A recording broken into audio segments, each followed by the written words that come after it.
Bismillahirrahmanirrahim. Assalamualaikum warahmatullahi wabarakatuh. Jumpa lagi dengan saya Setia Widodo dalam Setia Channel. Pada hari ini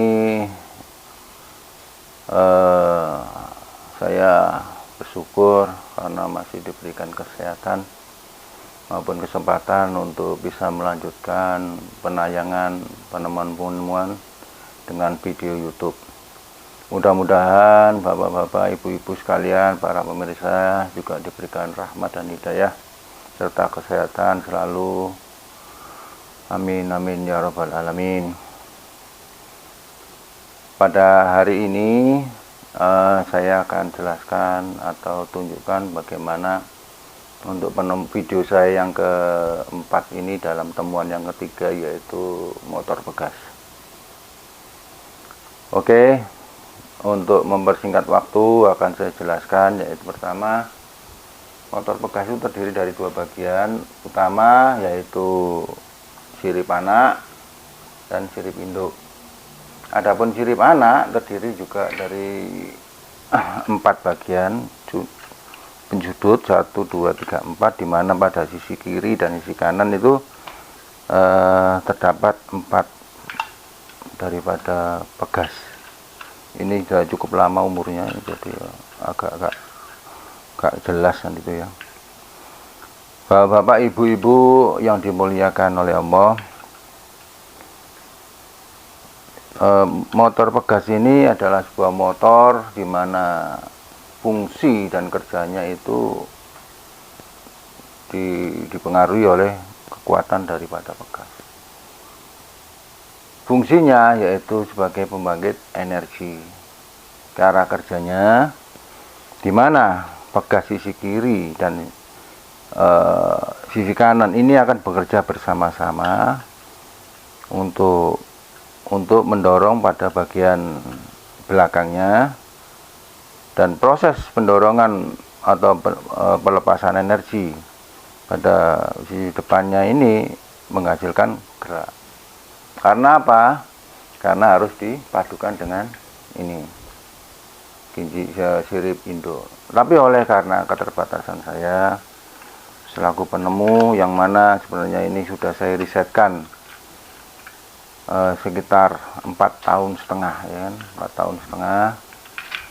Namun karena keterbatasan saya, sehingga saya tidak bisa menyempurnakan mesin ini. Maka beruntung bagi saya adanya YouTube ini, saya coba saya tampilkan di YouTube. Mudah-mudahan ada yang berani untuk membuat daripada mesin ini sehingga menjadi mesin yang sempurna, dan untuk menghasilkan energi juga bebas dari polusi dan lain-lain kan itu. Dulu pernah dipelajari oleh sebuah lembaga tentang kelayakan daripada mesin ini, tapi oleh karena alasannya itu nggak ada sponsor yang berani ya, jadi mangkrak. Sempat sampai 3-4 tahunan mangkrak. Padahal kalau dipikir biayanya untuk membuat ini dengan biayanya untuk riset itu nggak sebanding, jauh. Jauh. Sampai kapan? Nggak tahu. Sampai ada yang berani untuk membuat mesin ini. Singkatnya seperti ini cara kerjanya. Ketika ini diposisikan ya, awalnya itu diposisikan. Nah, diposisikan seperti ini. Ini ada tekanan.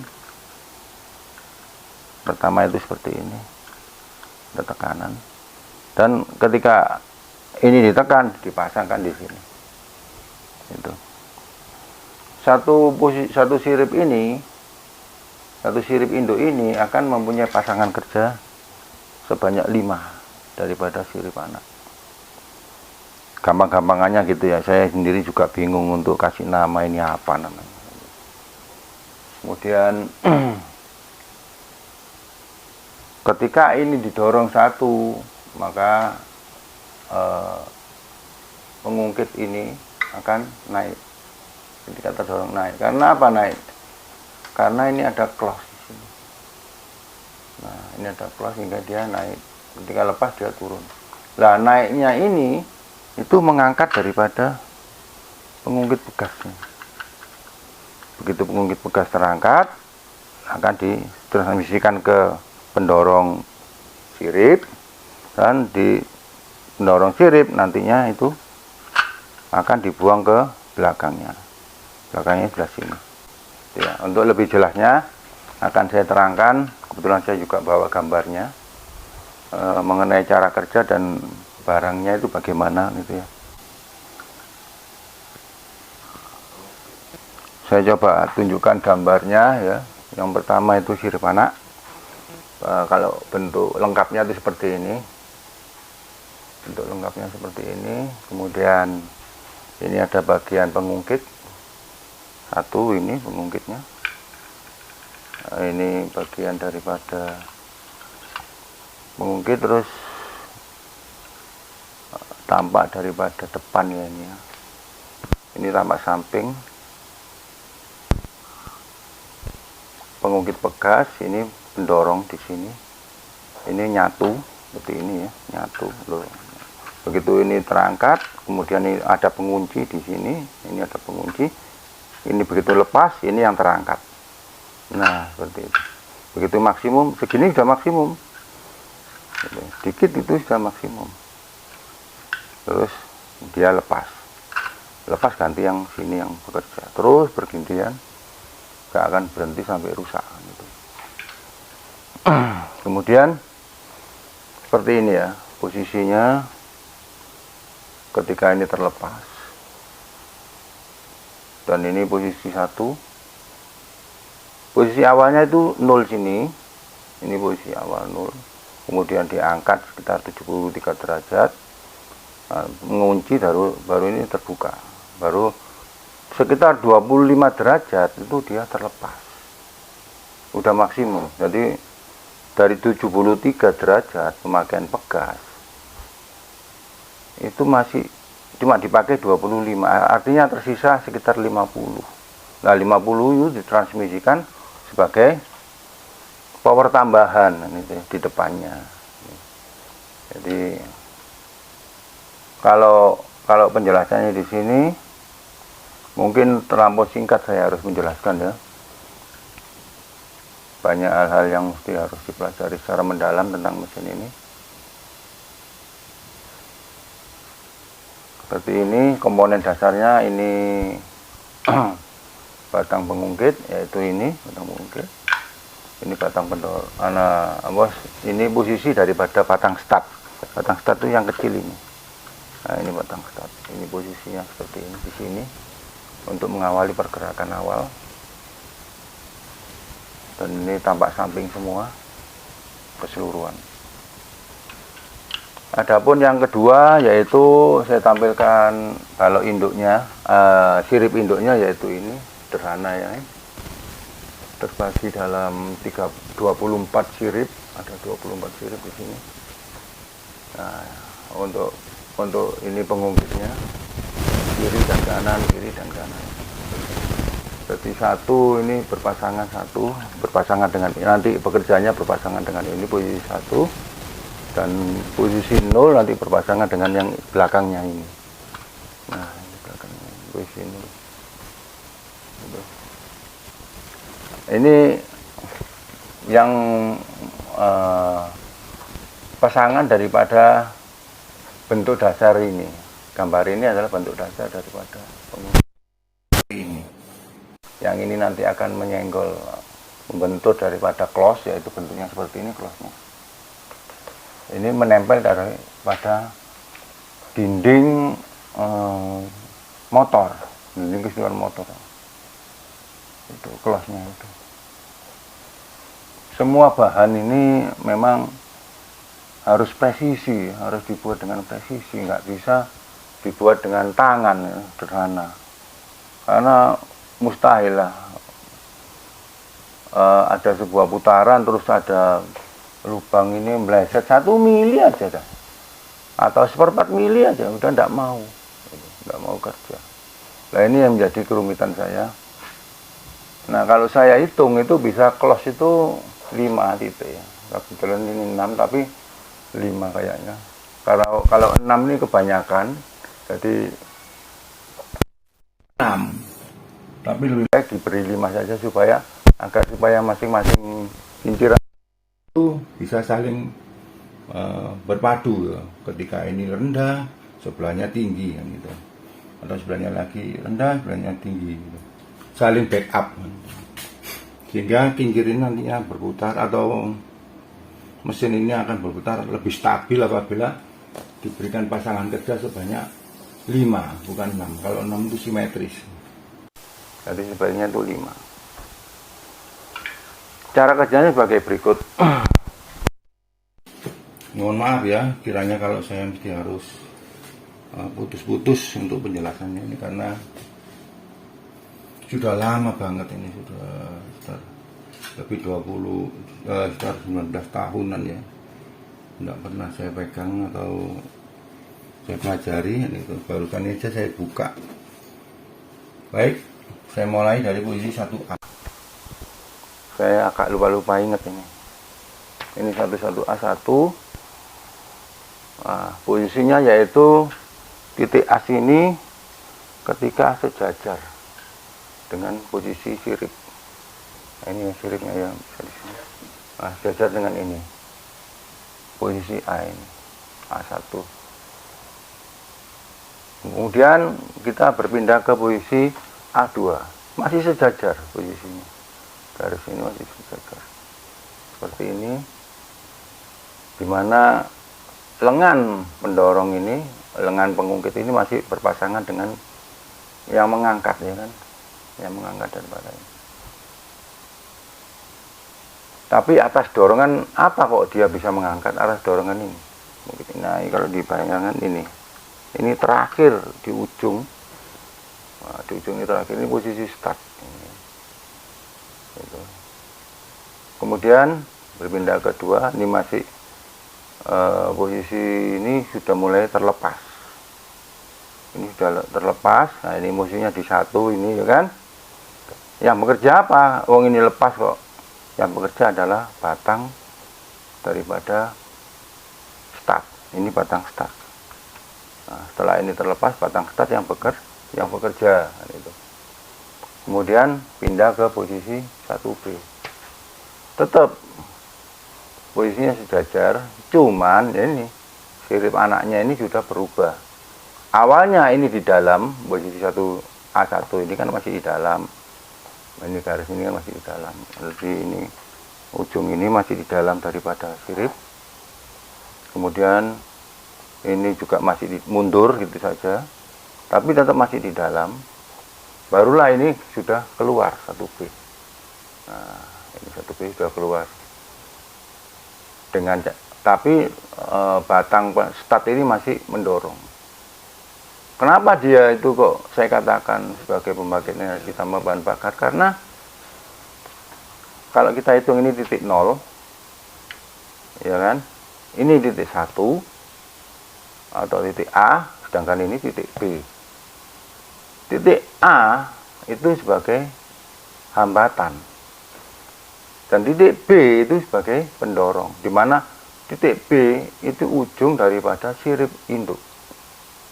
Karena ini didorong oleh lengan yang kuat, ya kan? Kuat. Karena kalau di sini ngangkatnya kan semakin lengan pengungkitan lengan semakin panjang itu otomatis lebih ringan daripada lengan yang pendek. Nah, ketika ini terlepas akan menjadi pendorong yang kuat. Maksimum ini, maksimum. Nah, dorongan maksimum ini mengakibatkan kincir ini bergerak atau sirip ini bergerak. Kita masuki 1B ini, ya kan, agak pergerakan sedikit, dia mulai mundur ini. Kemudian kita beralih ke 2, nomor 2. Ini bagian 1 ini masih semuanya ini proses perjalanan ya, dari start itu semuanya masih dalam garis simetris dengan as. Tapi kalau posisi 2 kita sudah mulai mundur. Nah, ini garis asnya ini sudah berubah. Ini sudah berubah. Batang startnya sudah mulai maksimum, mau habis di ujung ya kan. Kemudian posisi 3-nya batang statnya hilang, sudah berubah. Yang bekerja adalah pendorong. Yang dimaksud pendorong itu ini. Nah, ini bekerja. Setelah ini habis, setelah ini habis, pendorongannya dilanjutkan oleh ujung daripada ini. Nah, ujung ini bekerja, mendorong. Jadi, posisinya sudah berubah sekitar 1 cm ya dari sini. Kemudian berubah lagi di sini posisi 4. Ini posisi 4 dari 1 cm agak sudah 1,5 cm ya, atau 2 cm di sini. Mundur lagi. Ini juga posisinya sudah mulai bergerak juga seperti ini. Dan seterusnya kita posisi 4. Ini posisi 5. Yang tadinya itu cuman 2 cm atau 1,5 cm, ini sudah lebih ya. Lebih dari 2 cm atau di tengah-tengah. Pergerakan itu kita kalau lihat sirip-sirip yang bekerja ini nampak jelas dalam gambar ada perubahan, di mana pendorongannya itu cuma bergerak 18 derajat di sini ya. 18 derajat untuk pendorongannya, dan ini mulai terangkat sekitar 125 derajat. Jadi terbuang 15 derajat, tapi sudah terisi sekitar 125 derajat. Kemudian masuk kepada posisi 6. Posisi 6 itu di sini. Jadi kalau di garis itu sudah melebihi daripada tengah-tengah antara sirip dengan sirip, sudah melebihi itu pergerakannya, dan posisinya juga terlihat ini dari 18 menjadi 24 derajat, dan berarti 125 berubah menjadi 136 derajat untuk bekas yang di belakangnya. Dan itu ya. Kemudian dari posisi 6 itu, nah ini sudah ada keterangan di mana ini terkunci. Kemudian karena ini terkunci mendorong, kemudian karena ini pemakaiannya enggak habis, dan itu ya. Jadi gaya yang di belakang ini pendorongan, gaya yang di belakang ini bisa ditransferkan ke depannya. Itu. Berarti 2 kali lipat bisa. Misalkan karena ini cuma 24 derajat, sebenarnya ini 136, jauh kan. Pemakaian maksimalnya itu jauh. Nanti ya di belakang ada keterangan lagi. Dari posisi 6 kita kembali ke posisi 7. Nah, ini posisi 7 mau sekitar 1 cm dari belakangnya, dari titik awal. Demikian juga terlihat ini posisi penjelasannya. Nah, ini transfernya kelihatan 1 dibanding 2. Yang ini diameternya lebih besar dibandingnya yang belakang. Karena lebih besar, maka powernya itu menjadi 2 kali lipat. Seandainya ini tersisa 1P, maka akan berubah di sini menjadi 2P. Itu. Padahal di dalamnya masih ada. Energinya sekitaran 2P juga, jadi sekitar 4P di sini. Sementara di sini itu beban itu cuma 1P. Beban sudah 1P ditaruh di tengah, kan, gitu. Maka jelas motor ini akan kelebihan daripada kekuatan. Ya, kelebihan kekuatan. Nah, ini posisi 7 terlihat kan, derajat-derajatnya terlihat. Ada 28 terbuang, 129 itu masih ada sisa gitu ya. Ini sisa terakhir berapa ini, 25 atau 61 derajat ya. Ditransmisikan ke depan. Tuh, ini udah berakhir mau habis ini. Begitu posisi 8 ini habis semua, sudah tuntas. Ini sudah mendekati ini. Nah, ini mau habis, ini pendorongannya mau habis. Nah, persoalannya yang saya hadapi itu adalah presisi. Untuk bisa mencapai ini harus benar-benar presisi semua untuk mencapai ini titik 8. Jadi awalnya akan di sini, akan di garis ini mendekati. Dibandingkan dengan 7 masih lebih mepetan ini ya. Garisnya putus-putus ini lebih mepet dengan sirip. Gitu.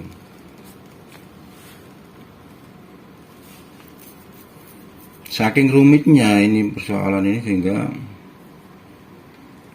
nggak ada yang berani kan ini bikin. Tapi sampai kapan kan itu? Padahal kalau memang teoritisnya memang rumit ini, tapi kalau dilihat barangnya kan enggak sulit. Apalagi kalau dibuat besar kan, itu ukuran besar itu. Seperti kincir angin itu kan dibuat besar, itu enak jadi.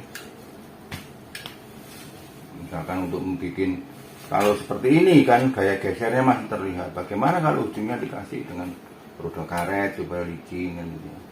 Jadi pendorongannya itu enggak banyak gaya geser kan gitu. Jadi tidak harus ini dibuat kecil seperti ini kan kapasitas saya seperti ini ya. Yang penting saya bisa menjelaskan bahwa saya apabila di sini itu beban, apabila di tengah ini beban, di sini didorong, maka ini akan berputar karena di ujung kekuatannya lebih besar daripada di beban di tengah. Ini close-nya ini. Close-nya. Di tengah kan close-nya. Jadi titik 0 close, ini anggap aja PA, terus ini yang di sini itu adalah PB, P1, P2, ini hambatan, yang ini dorongan, gitu. Memang rumit untuk mendalami ini, memang rumit, jadi harus dipraktekkan atau dilihat secara langsung bagaimana sih kok mesin ini. Saya berani mengatakan sebagai pembangkit listrik bertenaga pegas. Kalau dihitung powernya P-nya besar, itu tadi karena ada transfer daripada energi yang di depannya itu lebih daripada 2P, yang seharusnya itu cuma 1P. Dalam teori batang saya kan, apabila ada suatu batang di mana ujung satu roll dan satunya lepas, diberikan gaya sebesar P, yang mana yang satu ditaruh di ujung, yang satu ditaruh di tengah dengan arah yang berlawanan, maka gaya batang akan bekerja atau berputar searah dengan P yang ada di ujung. Begitu teori batang saya. Yang kerumitan yang saya sampaikan ini mudah-mudahan nanti di belakang hari juga akan segera teratasi dengan mewujudkan daripada mesin ini yang tidak harus ukurannya sekian, yang tentu saja membawa banyak kerumitan. Ini mestinya harus dibuat 3 atau 4 kali ya, lebih besar itu, sehingga penataannya itu enak. Yang kedua, tidak harus ini dibuat dari logam, tidak harus, kecuali pada komponen utama yaitu pegas. Adapun komponen-komponen penunjangnya itu bisa dari plastik ya, sehingga lebih murah dan mungkin untuk pembuatan juga mudah kan itu, kalau dibuat dari plastik. Keunggulan lain daripada mesin ini, apabila nanti sudah berhasil berputar itu bisa ditempatkan di mana saja ya, di bumi maupun di ruang angkasa, di laut maupun di darat. Yang penting adalah vakum. Saya juga nggak patah semangat untuk bisa menghasilkan atau mendapatkan suatu bentuk mesin lain yang lebih mudah untuk dibikin. Saya sudah sampaikan di depan, di awal, saya juga di samping riset ini juga saya menemukan lagi yang namanya kincir bekas. Insya Allah di lain hari akan saya sampaikan mengenai teknologinya, dan kebetulan memang secara sederhana, meskipun saya bikin juga dengan tangan ya kan, secara sederhana bisa saya tunjukkan berapa nanti kecepatannya, nanti bisa dihitung. Dan dari perjalanan awalnya nanti bisa dihitung secara total berapa kecepatannya. Demikian untuk video saya kali ini. Mohon maaf kiranya apabila ada kekurangannya, baik kata-kata maupun penjelasan saya yang membingungkan.